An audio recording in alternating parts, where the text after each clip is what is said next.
So when Henry asked me to come speak at this event, I didn't know what I was going to talk about because he said it's about women in tech and I should talk about the challenges that I faced. But the problem is that I didn't feel like I'd faced any challenges as a woman in tech, and mostly because I didn't feel like I worked in tech, which is something I'll talk about in a minute. So I was thinking, what can I talk about? You know, I didn't get harassed at work, none of these things. But then, you know, I was thinking there's also other challenges we face, the internal challenges we faced as women, the way that we're taught to think about ourselves and promote ourselves that make it difficult for us sometimes to get ahead in our careers. So I kind of followed a non-traditional path to doing web work. And I grew up in a small town in Wisconsin in the Midwest United States. And by small town, 3,000 people, that's pretty small. It's a farming area, very rural. And the thing when you grow up in a small town, you go to a small school and there's not a lot of opportunities for you at school. There's not advanced math classes and advanced science classes. So even though I was good at those things, I couldn't learn that much because there just wasn't a place for it. You know, and that didn't have anything to do with being a girl. I mean, there just wasn't anything for anybody there. In fact, to take an advanced science class, my parents had to drive me to another city 50 miles away every Saturday morning so I could take advanced math, which I think was very generous of them to be able to give up their Saturdays to do that. You know, but not everybody can do that. I mean, to be able to get this extra education when you live in a small town in a rural area, it's really hard. And of course, the web didn't exist yet then, and I think now that there's the web, a lot of schools have better opportunities because they can do online classes and that sort of thing. But back then, you got what you got. So growing up in this small town, I was really good at math, actually, and I got an award at one point for being the best in my class at math, which I thought was awesome. You know, and I'm thinking, you know, is this what I want to do with my life? Do I want to do math or whatever? You know, but I was thinking about this. I'm like, what do you do with math exactly? Do you become a mathematician? I don't even know what that is. You know, and science, too, was interesting, but I didn't know how that translated into a job because growing up as a small town, there weren't role models in science and math and engineering. I'd never met an engineer or a scientist or anything like that. You know, the people I knew, a lot of my friends' parents were farmers or they worked at the factory. You know, some of them were teachers or nurses or other professionals. You know, and a lot of them didn't have careers. A lot of people's parents just had jobs, not careers. They just did what they needed to do to pay the bills. You know, but that's kind of, you know, what rural life is like. So it was hard. There wasn't a lot of encouragement in general for anybody to go out and do great things in the world. We weren't so much even encouraged to go to four-year universities. Our guidance counselor said you'd be better off going to a two-year technical school, a community college, because the jobs in our area, that's all you needed for them. You know, and a lot of us did, you know, we were ambitious, or our parents were ambitious for us, and got us to go to four-year universities, which I did, you know. But math and science isn't what I was thinking about, because I didn't think of that as an actual career that people could do in the world, unfortunately. So I went to college. I went a long ways away to the University of Houston, and I majored in political science, because that's something I saw. I saw a lot of politics growing up, and knew that that's actually a tool you can use to help people, so I decided that's what I wanted to do. I studied that for 4 years, and then changed my mind, of course. Ended up being a restaurant manager for several years, which was a job I actually really, really loved. And then I was kind of bored with that, though, and I decided to go to graduate school. And I wanted to go to American University in Washington, D.C., and study at their School of International Service. And I was a little more spontaneous about things than I should have been, so I just decided to move to D.C. first and apply for graduate school later. And I'm like, well, this is fine. I had some money saved up. I'm like, I'm going to go to D.C. You know, I'm a restaurant manager. There's restaurant manager jobs everywhere. I can just get a job when I get there and then go to school later. So I got everything in a U-Haul. I moved across the country, and I got to Washington, D.C. on September 11th, 2001. Seriously, which is... I was not that far from the Pentagon when it was hit by a plane. I mean, that's not a great introduction to a new city. And I almost turned around and went back. But I didn't. I stayed. I couldn't find a restaurant manager job because the hospitality industry totally tanked. There was just nothing. And I ended up applying to graduate school and getting in and going in the spring. And I didn't like it so much, you know, and plus it was costing a lot of money, and I didn't even have a job yet. So I gave up on that. And I'm like, I really got to find a job. Still no restaurant manager jobs, and I had a friend who worked in web. Well, he kind of worked in web. He had a job through a staffing agency called Aquin, and they were hiring people to work at Fannie Mae, which is a really big company. They had a team of people to transfer their intranet from one system to another system. So my friend is like, you should apply for this. I'm like, I don't know anything about HTML. And he's like, well, this is really easy. There's a paragraph tag, the bold tag, and whatever, I'll teach you. And seriously, and he's like, you just have to go to the staffing agency and take a test, and that's all you need to do. So he taught me like in a half an hour the paragraph and bold tag and whatever, and I took this test and I got a job. So that was my first web job, and totally by accident. I didn't mean for that to be my career, but that's how I got into it. So that was pretty crazy, right? And I thought I was going to do it for a few months and then find something else. And we're on a temporary team, so we're only supposed to be there a little while, but at the end of the year, they let everybody on the team go except for a couple of us, and I was one of the people they kept, and my friend was not, which was kind of awkward. But I stayed there a whole nother year. My boss at that job, her name was Vera, she was really wonderful and has been a mentor to me throughout my career, which has been great. But while I was working there, she knew that I was new to this profession, so she made sure to teach me a lot of things and introduce me to ideas like information architecture and project management and different things, rather than just, writing my paragraph and bold tags and that sort of thing. So I was actually able to learn a lot. It's really great starting out a career like that working for a staffing agency, because they send you maybe to a big company that you can never get a job at on your own as a total beginner in a field, but you can get a job there and learn from it. You can stay at jobs short amount of time without it looking bad. So I was able to go from Fannie Mae. I worked at the Library of Congress for a while, which was pretty awesome. I worked at AARP after that. So, I had some really great experiences there. After that, I wanted to move from the staffing agency to like a real job so I could have vacation time and everything. So I worked at a few different nonprofits, which are in Washington, D.C. There's quite a few of them. I worked at a place called First Book, Leadership Conference on Civil Rights, and then the American Public Transportation Association. So, all this was great. I got to work in the web field. I just got there by accident and I never left. And I had a lot of great experiences over these 10 years. Being able to learn from all these different companies. I don't tend to stay at one place for very long. But after 10 years working in this field, I was starting to get a little bit bored. And in 2012, in the spring, I went to a web conference called An Event Apart, and I heard some great speakers, and one of them was talking about inspiration. He gave this really great presentation that was very inspiring, actually, and I'm like, I want to do something better with my career and my life. And I was kind of bored with my job. When you're working at a nonprofit, you're kind of like the web person. You do everything, which is great for learning because you do everything from writing and content strategy to writing code and figuring out database queries and things like that. But there's no place to move up, because if you're the one web person, the person above me at that job was the director of IT, and I don't want to move up to a job where I have to fix printers and put networks together. That's not what I do at all. So, there's just no place to go. So if you want to be ambitious and go somewhere, you have to move on from there. And at this time I was kind of thinking, and this is what I said earlier about how I didn't feel like I worked in the web community or the tech community. All these years I'd worked in nonprofits and in companies as internal staff. I didn't really work with many other web people. I'd never worked at an agency. I've never worked at a tech company, anything like that.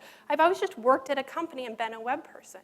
So I've never felt like I've been a part of a web industry or a tech industry or all these things. I just felt that was something I did as my job, but I was in different industries. So I think this is one of the reasons why I don't feel like I've had challenges in my job as a web person or as a tech person, because I haven't been in that tech industry. Not to say there haven't been job challenges related to gender, but they're not related to tech or web at all. But this actually got me thinking. I was talking to one of the speakers last night about this. The thing is, there's actually a lot of people that work in jobs like this that they work in the web, but they don't feel like they're part of the web industry or the tech industry. And a lot of them are women. Most of these jobs I worked in, I was in the communications department, and it was mostly women doing different web things, sometimes writing code, sometimes doing communication, but it wasn't this male-dominated tech universe I keep hearing about at all. But if these women aren't feeling like they're part of this web industry, they're not maybe getting counted. So when we're talking about not seeing a lot of women working in web or tech, are we thinking about all these people that are working in web-related jobs, that are in communication departments and at different companies and aren't thinking of themselves as part of this industry? And I think sometimes maybe it's kind of like this forgotten demographic of people in this field. Because for a long time, I never went to conferences, anything like that. I just did my job, and that was it. And I had nothing to do with this community out there. So that was kind of, something interesting that I was thinking about last night. So anyway, so I went to this conference. I heard this talk on inspiration. I got all inspired, and I wanted to do something better. And I also kind of wanted to change what I was doing in my life. I'd been living in DC for quite a while, and I decided I wanted to move to Seattle. So I put my house up on the market. I was going to sell my house, move to Seattle, figure out something when I got there. I had some money saved up. It sounded like a good plan. Sometimes you just need to make a big change in the middle of your life. It happens. So I got the real estate agent, got everything going with that. And at the same time, I was kind of thinking, what more can I do with my career? And in 10 years, I'd maybe going to a few conferences, a few local meetups, that sort of thing. And my mentor, Vera, who I mentioned earlier, she's my boss at my first job. I kept in touch with her. I saw her at events all the time. We had lunch once in a while. And she kept asking me, Clarissa, when are you going to go speak at conferences? I'm like, what are you talking about? I can't do that. Know anything about anything. Why would I go speak at conferences? But she kept asking me like every single time for years, and finally I'm like, I don't know, maybe I could do that. So I was kind of thinking about that, because I'd been at this talk about inspiration. I'm like, maybe I need to go out there and do things. So I got an email from the DC Web Women, which is a local web organization, and they were putting together a speaker series on some different tech-related topics. And I was like, why don't I ask them if I could speak? I've been in this organization for a while, it's like small events. So they didn't have anything on their upcoming lectures about responsive web design. Hey, that's a pretty hot topic. Maybe I can go talk about that. So I emailed them, and I'm like, I've never been a speaker before. But, maybe I could come and talk about responsive web design. I think it's a pretty hot topic, and you're not covering it. So they emailed back, and they're like, hey, that would be great, and I'm like, wow. And they're like, actually, I don't have anybody for the next month's event yet, so can you do this in like 3 weeks? And I'm like, okay. And they're like, oh, by the way, it has to be a 2-hour hands-on workshop. And I'm like, okay. But here's the thing. You think that sounds bad. It actually gets worse. I didn't actually know how to do responsive web design.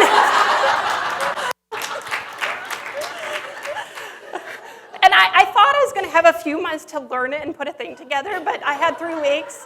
So I got Ethan Marcotte's book, and I'm like reading it really fast. I'm like, I can figure this out. And I'm like, well, I have this plan in Seattle, so the worst thing that happens if this really sucks, I'm leaving town. I won't ever see these people again.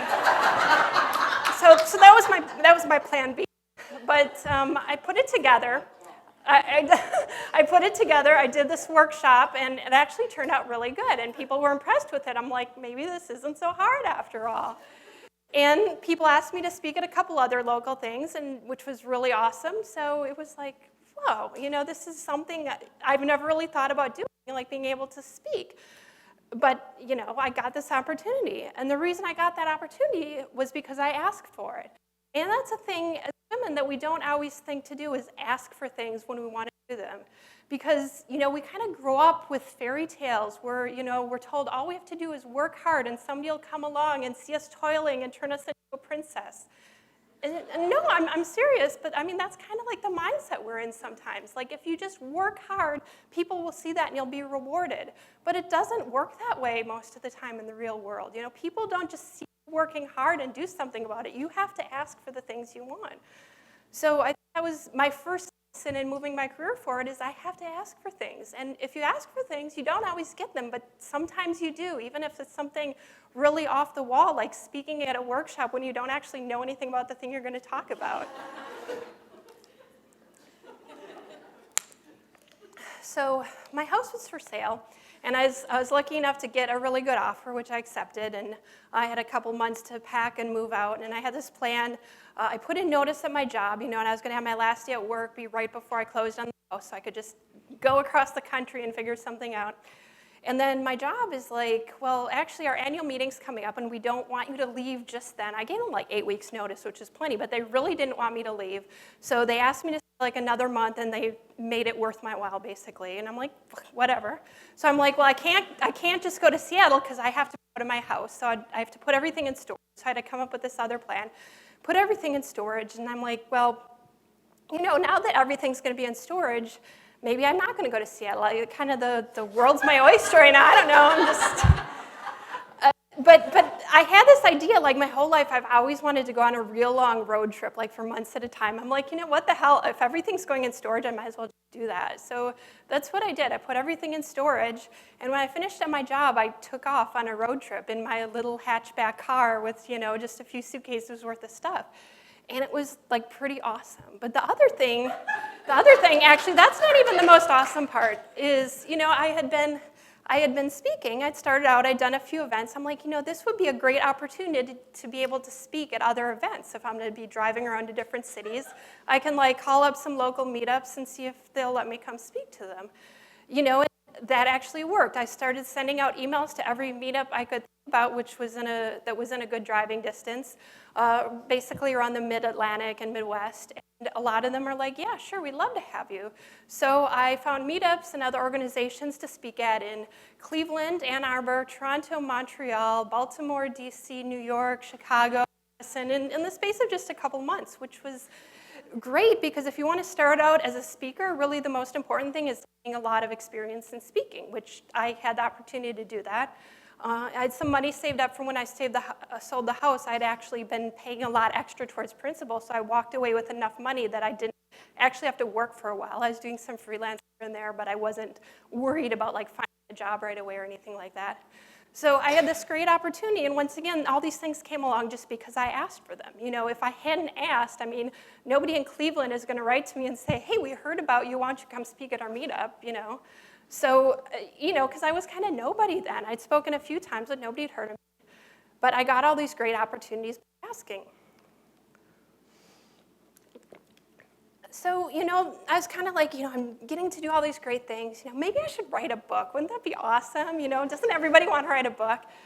So I was kind of thinking about that. I'm on my road trip, and I'm like, well, you know, how does somebody write a book?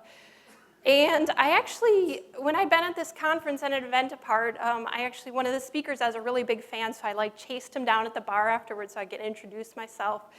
And we kind of stayed in touch after that.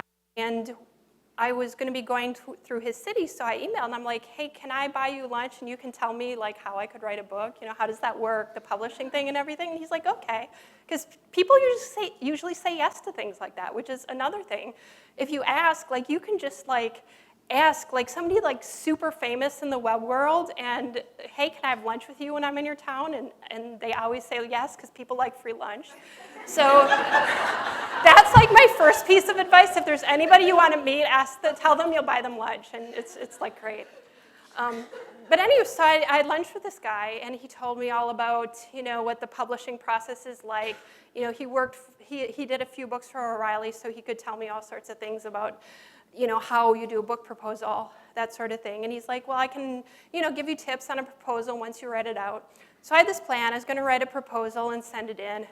But I hadn't even gotten around to that. Like, and a month or two later, he emailed me, and he's like, hey, Clarissa, you know what? My editor's looking for somebody to do a book on responsive web design, so can I introduce you to her? And I'm like, holy crap. I mean, you know, I wasn't expecting that in a million years, and that's like a really great opportunity that I wouldn't have had if I hadn't, you know, reached out to this guy and just been asking for advice and asking for help. And, you know, a lot of it, too, is being in the right place at the right time. But if I hadn't been asking for things, I never would have had this opportunity. So I had the call with the editor, and she's like, hey, your blog is really great. Come write a book for us. I'm like, yeah, okay. So I signed a contract, and I wrote a book, which took a really long time. But it was something pretty incredible. And, you know, it turns out what I learned is if you want to write a book about web or tech or something, it's actually really easy to do that because they have trouble finding people that want to write a book, are willing to do all this work for very little money, actually, and actually know things about things. So if that's something you've thought about, it's not this unachievable goal. It's actually something that's a reasonable thing to think about if you have something to say. So writing a book was a very horrible process that I'm never going to do again. But it gave me a lot of great opportunities to do other things, like speak at different conferences. You know, and people started asking me to speak at conferences, and I got to go to Europe a couple times, which was awesome.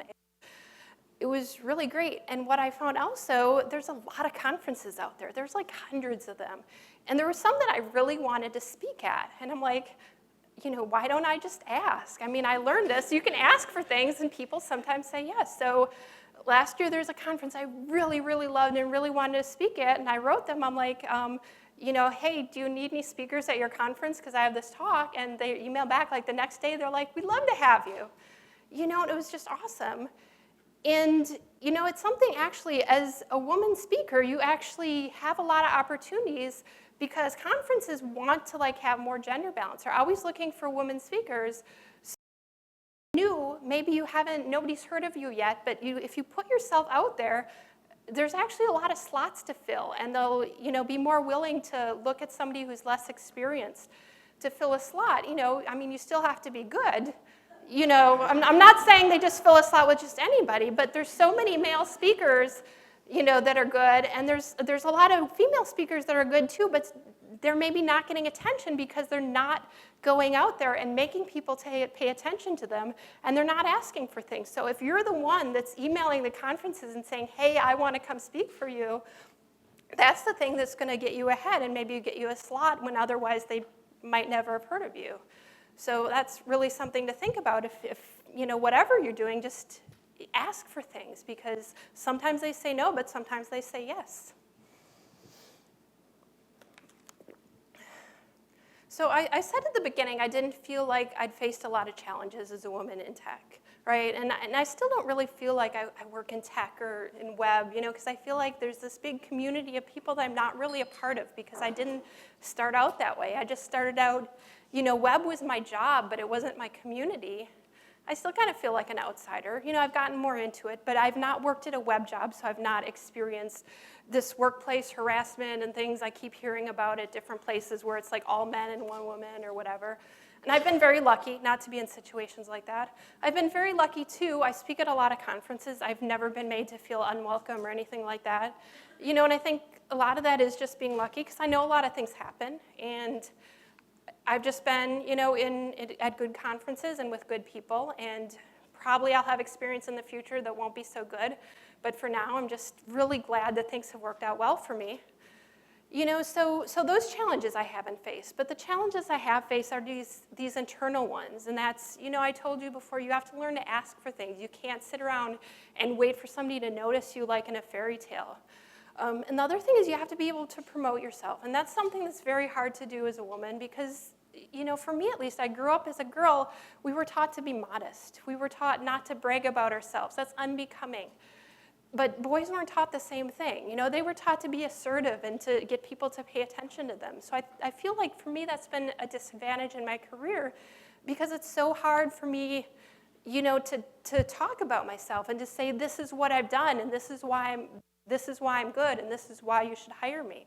So I have to force myself to do that sometimes because I just kind of want to be modest and not say anything, but then nobody's going to notice. Because, this is really the advice I have for all of you is that, if you're not asking for things, if you're not going out there and telling everybody how great you are, nobody else is going to do it for you. Even if it's hard, you have to do that because that's the only way for you to get ahead, to get people to notice you and to promote you and to give you opportunities. So, thank you.